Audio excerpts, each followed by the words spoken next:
Yes, get excited because today I'm gonna show you how we set, wait for it, expense ratios. I know that isn't very sexy, but if you like the idea of never running out of cash, then you are going to love this video. Now, if you don't know who I am, my name is Deiss. My partners and I manage 17 companies across our $200 million holding group. So we know a thing or two about systemizing businesses for scale and exit. And we know a thing or two about optimizing margins. And what I'm gonna show you now is how we help our portfolio company CEOs set budgets even when they can barely spell P&L. I'll even drop a link to my expense ratio analyzer tool in the description, so be sure to check that out too. As I go through these steps though, I would encourage you, scroll down to the description, download the expense ratio analyzer tool, because when I go through these 5 steps, I'd encourage you to work along in the tool the same way that we do. Step number 1 is to actually define your profit margin. Now, I want you to write this down because this is really, really important.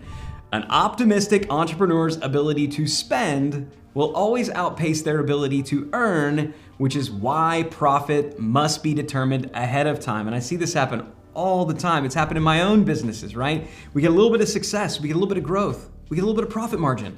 And now all of a sudden we go, ooh, we can finally, invest in that enterprise software. Ooh, we can finally make that critical hire that we've always wanted. However much we make, we always find a way to spend it, which is why it is critical that profit be baked into your projections ahead of time. You've got to budget for profit ahead of time. And I gotta give credit where credit is due. My good friend, my buddy, Mike Michalowicz wrote a book called Profits First. I absolutely recommend it. It is a fantastic book. He gave us a new formula for how to calculate profit. So the old formula is revenue minus expenses equals profit. And that makes sense, right? If we take how much we earn, if we take how much we spent, what's left over is our profit. It sounds logical, but the truth is it is wrong. This is what we refer to as a logical lie. So what is the new profit formula that Mike gave us? It's very simple, and it is this. Revenue minus profit equals expenses. In other words, we want to bake profit in and work backwards to determine exactly how much expenses we're going to have. So decide ahead of time, what is your profit margin going to be, and work backwards from that number. So that's the question, right? The question is, what is your target profit margin? Profit margin in the restaurant industry is very different than a profit margin in professional services or home services. So I think it's just good to know what are kind of those general benchmarks for profit margin in your industry. What's considered good, what's considered okay, what's considered bad. If you know that range, that's where I would start, and I would try to come up with what you think is gonna work for you. The other thing that you could apply is what's known as the rule of 40, and it simply states that your profit margin and your growth rate should be 40 or higher. Okay, so that's the rule of 40. So if you got a 20% profit margin and you're growing at 20%, that adds up to 40. More general rule of thumb for calculating what is, appropriate, look at your growth rate, subtract it from 40. That's probably around where your profit margin should be. If you can't guess at the end of the day, I found that 20% is a good benchmark. In most of the businesses that we work in, a 20% profit margin is what many of them are targeting. It's a good place to start, and I would say at a minimum, 10%. Now we can move on to step 2, which is to brainstorm your expense categories. So what are these different buckets of expenses? Cost of goods sold, people, so that's your salaries, variable compensation, benefits, all those things. What are you spending on sales and marketing, tools and technology? Merchant fees is a biggie that a lot of people will forget. Facilities, so rent, utilities, general administrative, R&D. Pause, go back, take a look at your general categories of expenses, and when you've done that, I want you to come over here on the expense ratio analyzer, and I want you to add them to this expense category. So you can see here we pre-filled it with people. For most businesses, that is their largest expense. Cost of goods sold, certainly a big deal if you have a physical products business, manufacturing.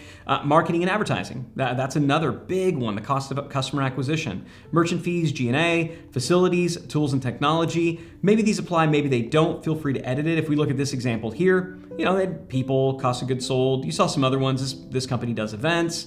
They added a miscellaneous category here. So just, again, take a minute, brainstorm. What are your major expense categories?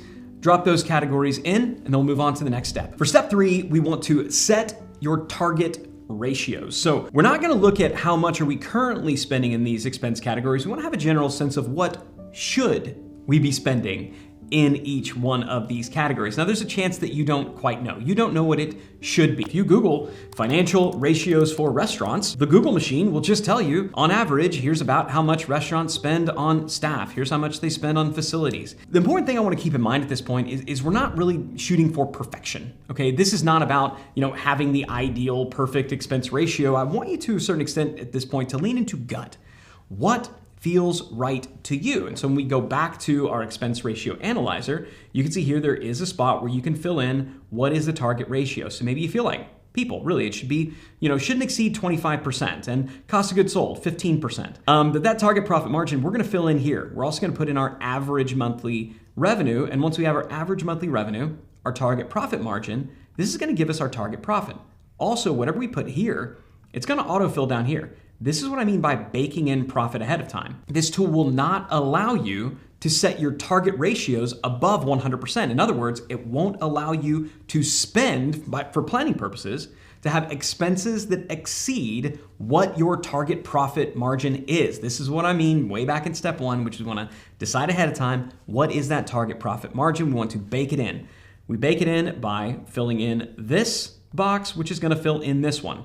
Now, as you go through and set your target ratios, it's gonna say down here. And if you were to say, oh, you know what? In reality, maybe you said at the ahead of time, this should be 35%. Well, if you do that, you can see it's gonna go red because you're at 110%. Similarly, maybe you say 15%. Well, we do wanna make sure that we are accounting for everything appropriately. So it's yellow because you're under. Step number 4 is to compare your target to your actuals. And this one, again, is maybe gonna take a little bit of time and research on your part. But once you've identified your target, so if you say it's 25%, based on this average monthly revenue here, so let's say 25%, that means that they should be spending about $208,000 on people. So this is going to give you, and if it's gray background, it's being pre-populated, you're not filling these in. So this tells you, based on the percentages, target ratios you set here, what your actual spend should be. Then what I want you to do is to go back and actually look at your P&L. Talk to your accounting, your finance team, and get really, really clear on what are the actuals. Now, again, we're looking at a snapshot for a month. This is not intended to be a formal financial planning document. So we're kind of saying on an average month, a general month, not necessarily last month if it was, if everything was crazy, but what are our actual spend for these different categories? And as you plot in your actuals, it's going to tell you the difference. And you can see this particular company right here. Well, they're in the red in a lot of places. There's only one area where, they're currently underspending. Now, if you look here, they're negative $135,000 per month on a target profit of this. If their target profit margin is 20%, which would equal $166,000 in bottom line profit based on that 20%, well, they're overspending $135,000, and this is why for this particular company, some months they make a little, some months they break even, some months they lose, and you got a $10 million business that's dropping nothing to the bottom line because they're not planning for profit ahead of time. What they would need to do at this point, and this is step 5, is to begin to reallocate spend based on those target ratios. So we need to go back here and we need to say, okay, we got about a $7,000 difference here. Do we need to go through and do some layoffs, move some things around, reduce some salaries? Maybe we do, maybe we don't. We're gonna start though with the ones that are the most overblown. Let's look at this one right here. They're overspending on technology and tools by $43,000. They're almost like double over what they feel like it should be. So this might be an area to look in and to make some cuts. Similarly, why are we spending so much on events? What's this $7,000 miscellaneous? $15,000 is being spent on the production side of things. Can we save some money there? If you go category by category and you look to, like I said, reallocate to make sure that the actuals match the targets, what you're gonna find, and it's not always fun. Sometimes there's difficult conversations. Sometimes cuts need to be made. But if you do this, you'll find magically at the end of the month, there is more money left over than there was month, which means you get a distribution, which means there is more money to put back into the company if you want to. It means the profit actually happened because the profit was planned ahead of time. Like I said, there is money that is hidden in your business. Where is it hidden? It's hidden in these categories right here where you're spending a bit more than you should. And if you want help with this is what we do with our clients all the time at The Scalable Company. We'd love to work with you. Drop a link in the description for how we can do that as well. Either way, hey, if you wind up going out there and finding a bunch of free money, drop it in the comments. Let me know. I'd love to hear about it. With that said, thanks for watching. I'll see you in the next one.